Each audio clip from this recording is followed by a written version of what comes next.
Chapter 4, we looked at functions, different parent functions, and also how they shift. So if we review several of the functions, we had linear. So let me write this up. Linear, which was y equals mx plus b, which we looked at in Chapter 3. We looked at quadratic. A quadratic function is y equals x squared. And it can have other things in there as well. We looked at cubics,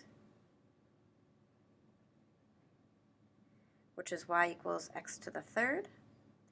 We looked at square root functions, square root. We also looked at absolute value, which has those two straight lines. So we looked at the shapes of those functions, and also the main focus was on how they shifted. So let's review those shifts. Just going to do it over here. All right, so if it was inside the parentheses or the absolute value or under the square root, so if it was inside the parentheses, the absolute value, the square root, if it was plus h, it went to the left. Minus h, it went to the right.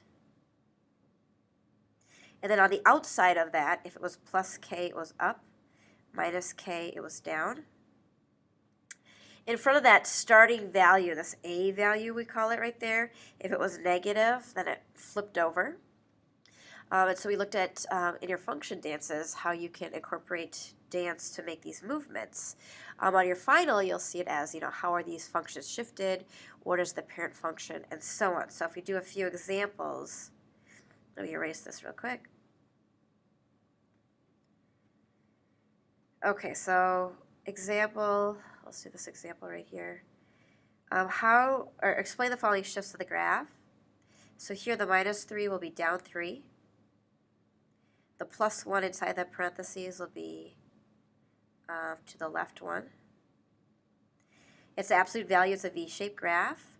This negative 2 is kind of like the slope, so it's going to be upside down, and you're going to go down 2 over 1. So if I were to graph this, we would go down 3, left 1, 3, left 1, make our dot.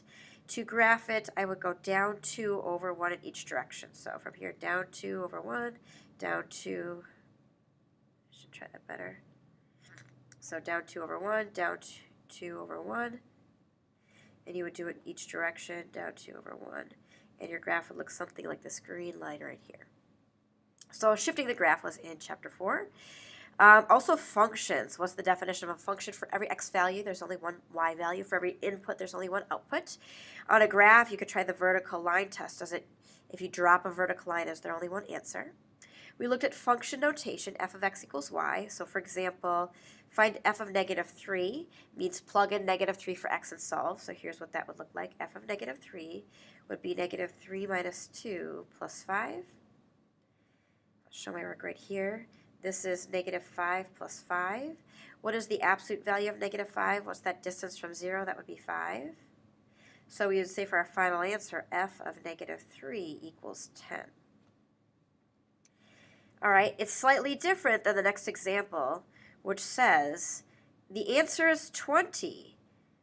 Find x. So here the answer, 20 is the answer, equals 3x minus 2.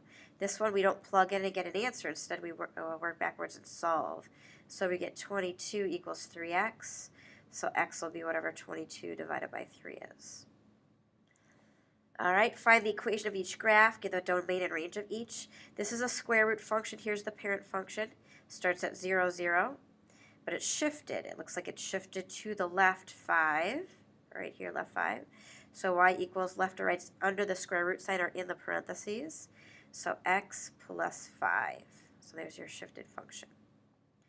Oh, domain and range. Okay, so domain, if you look at the x values, x has to be greater than or equal to negative 5. The range is the y value. There's nothing below 0, so y has to be greater than or equal to 0. So there's domain and range. This was absolute value, and here's the parent function for absolute value. And it looks like it's shifted 1 to the right and up 3. So y equals x, and it's to the right 1, so minus 1 up 3 plus 3. The slope is down 2 over 1, so negative 2. Let's talk about domain and range. Domain is all possible x values. These arrows will go off in each direction, so we'll say the domain is all real. The range, if you notice, there's nothing below a certain y value. There's nothing below 1, 2, 3. So y is less than or equal to 3. So there's domain and range. And that's a quick review of Chapter 4. So if you need more help, you could refer to the Chapter 4 podcasts and try the practice problems.